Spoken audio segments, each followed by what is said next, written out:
next topic called economic system. So economic system refers to the manner in which individual and institutions are connected together to carry out economic activities in particular area. To look after this, it is divided under three categories called capitalist economies, socialist economy, or and the third one is mixed economy. So capitalism and socialism are extreme and opposite approaches.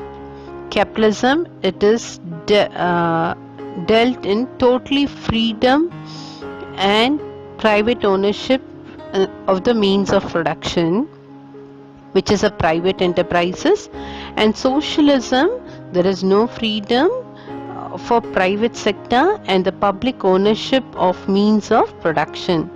And the third one is mixedism. It denotes both the coexistence of capitalism and socialism. So let's discuss one by one. First, let's discuss about capitalism. Capitalism, it is also called to be capitalist economy. So it was developed by Adam Smith, who is the father of capitalism. Capitalism is also called to be free economy. The government role is very less. It aims in creating profit. It is also called to be private ownership. For example, USA, West Germany, Australia, Japan and all holds with capitalist economy. So it deals with private enterprises. Let's learn the features of capitalist economy. The first one is private ownership of property and law of inheritance. So the basic features of capitalism is that the resources, namely like land, capital, machines, mines, etc., are owned by the private individuals. The owner has a right to own, keep the commodity, sell the resources and use it according to his will. So the property can be transferred to the higher after their death. So that is called to be law of inheritance. The second one is freedom of choice and enterprises. So every individual is free to choose any occupation, any trade, any sort of work.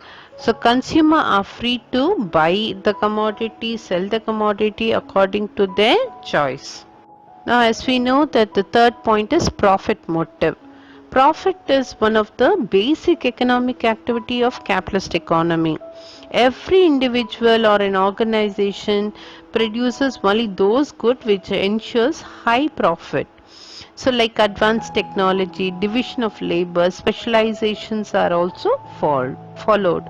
These golden rules for the producer under capitalism is to maximize the profit. Next one is free competition. So there is a free competition in both the products and factor market. The government or any authority cannot prevent firms from buying and selling in the market. So there's always a competition between the buyer and the seller. The next one is price mechanism. All economic activities are regulated by the market forces according to its demand and supply. So it's regulated with the price mechanism. The next one is the role of government. As we know that it is a private sector, the role of government is very less, like defense, health, education. On these categories, we can see that the role of the government is very less. Next point is inequalities of income. A capitalist society is divided into two classes, haves and have-nots. Haves, that is those who own their own property. Have-nots, who do not own their own property and work for their living. So the outcome of this situation is rich goes on becoming richer and poor goes on becoming poorer. Let's learn the merits of capitalism. Here we can say that it is an automatic working. So without government intervention, the economy can work automatically. Second one is the efficient use of resources. are put into the optimum uses, maximum uses. Okay, the resources are utilized fully. The third one is incentives for hard workers and entrepreneurs gets more profit for more efficiency, because it is encouraged for entrepreneurs to get more profit. The fourth one is economic progress. So production and productivity levels are very high. Okay, and the fifth one is consumer sovereignty. So all production activities are aimed for satisfying whom? The consumer. And the sixth one is higher rates of capitalist formation, that is high increase in the savings and investment, which leads to higher rates of capital formation. And the last one is development of new technology. As a result, the profit is aimed at producer who invest on the new technology to produce high quality goods. So it ultimately aims in giving high profit also.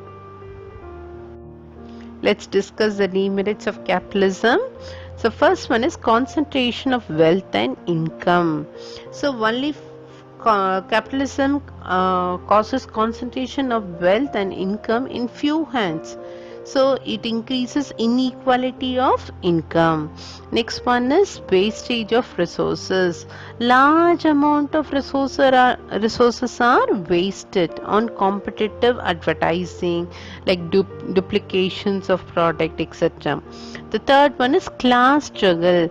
There's always a clash between the capitalist and the worker. The fourth one is business cycle. Business cycle varies according to the fluctuation. Free market system. So it leads to the frequent violence in the economic fluctuation. And the last one is production of non-essential goods. So even the harmful goods are produced and there's a possibility to make profit. So ultimate aim of the capitalism is to create profit. So these are the demerits of capitalism.